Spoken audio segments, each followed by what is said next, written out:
ఏపీలో కూడా ఎస్సీ వర్గీకరణ హడావుడి మొదలైపోయింది. ఎస్సీ వర్గీకరణపై రాజీవ్ రంజన్ మిశ్రా ఇచ్చిన నివేదిక, దానిపై మంత్రుల కమిటీ ఇచ్చిన నివేదికపై ఏపీ కేబినెట్ చర్చించింది.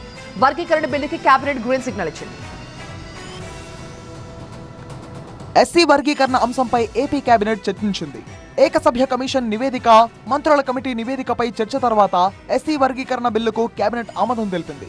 రాష్ట్రం యూనిట్ గా రిజర్వేషన్ అమలు చేయాలని నిర్ణయం తీసుకుంది. జిల్లా యూనిట్ గా చేయాలని కొంతమంది మంత్రులు కోరారు. అలా చేస్తే న్యాయపరమైన చిక్కులు వస్తాయని అధికారులు తెలిపారు. గ్రూప్ 1 కేటగిరీలో రెల్లి ఉపకులాలకు 1%, గ్రూప్ 2లో మాదిగ ఉపకులాలకు 6.5%, గ్రూప్ 3లో మాల ఉపకులాలకు 7.5% రిజర్వేషన్లు కల్పించాలని కేబినెట్ భేటీలో నిర్ణయం తీసుకున్నారు. బేడా, బుడగ జంగాలను రెల్లి ఉపకులాల్లో చేర్చేందుకు ఏపీ అసెంబ్లీలో తీర్మానం చేయాలని నిర్ణయించారు. జాతీయ ఎస్సీ కమిషన్ కు తీర్మానాన్ని పంపించాలని కేబినెట్ భేటీలో నిర్ణయించారు. ఈ నెల 21న అసెంబ్లీలో ఎస్సీ వర్గీకరణపై చర్చించనున్నారు. ఇచ్చిన మాటకు చంద్రబాబు కట్టుబడి కౌశిక్, నేను పార్ట్నర్షిప్ ఫర్మ్ స్టార్ట్ చేయడం బెస్టా, ప్రైవేట్ లిమిటెడ్ కంపెనీ స్టార్ట్ చేయడం బెస్టా? ఎందుకు అంత confusion?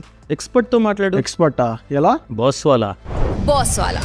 Be the boss.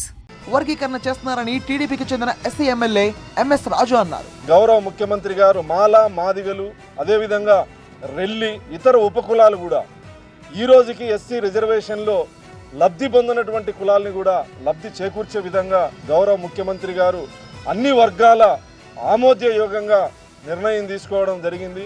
Ambedkar ఆశయాలను చంద్రబాబు ముందుకు తీసుకెళ్తున్నారన్నారు టీడీపీ ఎమ్మెల్యే విజయశ్రీ. దాన్ని ఎస్సీలందరం కూడా, మాల, మాదిగ అందరం కూడా స్వాగతిస్తూ దానికి సపోర్ట్ చేస్తూ నిలబడతామని ఒక ఎస్సీ మహిళగా నేను మీ అందరికీ తెలియజేస్తున్నాను.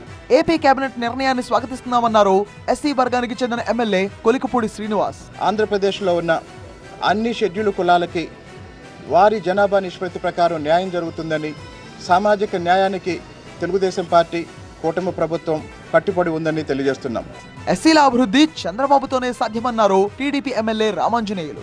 2026లో ఖచ్చితంగా జిల్లాలకి ఒక సెన్సస్ వస్తుంది కాబట్టి ఆ సెన్సస్ ఆధారంగా మళ్ళా జిల్లా యాజ యూనిట్గా నిర్ణయం చేయడం అనేటువంటిది కూడా జరుగుతుందన్నది ముఖ్యమంత్రి గారి యొక్క అభిప్రాయం. ఎస్సీ ఎమ్మెల్యేలంతా ఏకతాటిపైకి వచ్చి వర్గీకరణ నిర్ణయాన్ని స్వాగతించారు.